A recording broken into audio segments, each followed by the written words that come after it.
আবারও ইন্দ্রাণী গাঙ্গুলির মুখ উজ্জ্বল করল কুসুম। হ্যাঁ দর্শক, আমরা এমনই একটি চমকপ্রদ প্রোমো দেখতে চলেছি আজকের কুসুম ধারাবাহিকে।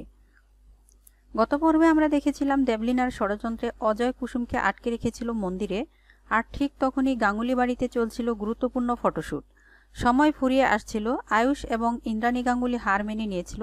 তারা ভেবেছিল কুসুম আর আসবে না, আশা প্রায় নিঃশেষ।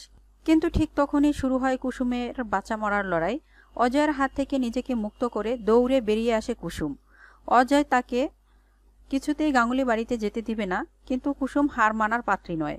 অজয় দৌড়ে আসে পেছনে পেছনে, চিৎকার করে কুসুমকে বলতে থাকে, তুমি কিছুতেই গাঙ্গুলি বাড়িতে যেতে পারবে না। কিন্তু কুসুম থামেনি, দৌড়েছে। সে দৌড়াতে দৌড়াতে হাঁপিয়ে ওঠে, তবুও সে গাঙ্গুলি বাড়িতে পৌঁছানোর জন্য তার লক্ষ্য ঠিক রেখেছে। এবং ঠিক যখনই সবাই হাল ছেড়ে দিয়েছিল, ঠিক তখনই গাঙ্গুলি বাড়ির দরজায় কুসুম এসে দাঁড়িয়ে যায়। কুসুমকে দেখে সবাই হতবাক। ইন্দ্রাণী গাঙ্গুলির চোখে জল এসে যায়। তখন দীপালি ইন্দ্রাণীর কাছে এগিয়ে এসে বলে, ম্যাডাম, আমি কুসুমকে রেডি করে নিয়ে আসছি। দীপালি কুসুমকে ইন্দ্রাণীর শাড়ি আর গহনা দিয়ে সাজিয়ে তোলে খুব সুন্দর করে। আর অন্যদিকে দেবলিনার মুখ দেখে মনে হলো সে রেগে মেগে আগুন হয়ে আছে, কেননা তার বিশ্বাসই ছিল না যে কুসুম আসতে পারবে।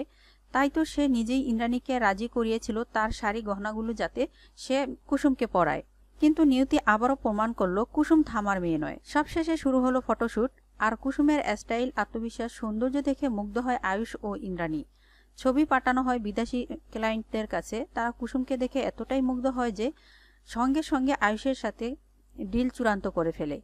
ডিল চূড়ান্ত করার কথা শুনে ইন্দ্রাণী গাঙ্গুলি আবেগে আপ্লুত হয়ে ওঠেন এবং সে কুসুমকে বলে ওঠে, এই মেয়েটি আমাদের ভবিষ্যৎ, কুসুম আমাদের গর্ব।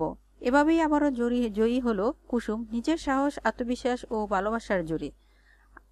তো দর্শক, আপনিও কি এই এপিসোডটি দেখে মুগ্ধ হয়েছেন? তা আপনি কমেন্টে জানাতে পারেন। ভিডিওটি ভালো লাগলে অবশ্যই একটি লাইক দিবেন, শেয়ার করবেন, আর অবশ্যই আমাদের চ্যানেলটির পাশে থাকতে চ্যানেলটিকে সাবস্ক্রাইব করে রাখবেন। আর সাথে থাকা বেল আইকনটি অন করে দিবেন, এতে করে নাটকের পরবর্তী আপডেটগুলো আপনি পেয়ে যাবেন সবার আগে। ভিডিওটি শেষ পর্যন্ত দেখার জন্য অসংখ্য ধন্যবাদ। আবারও ফিরব নাটকের নতুন কোনো আপডেট নিয়ে।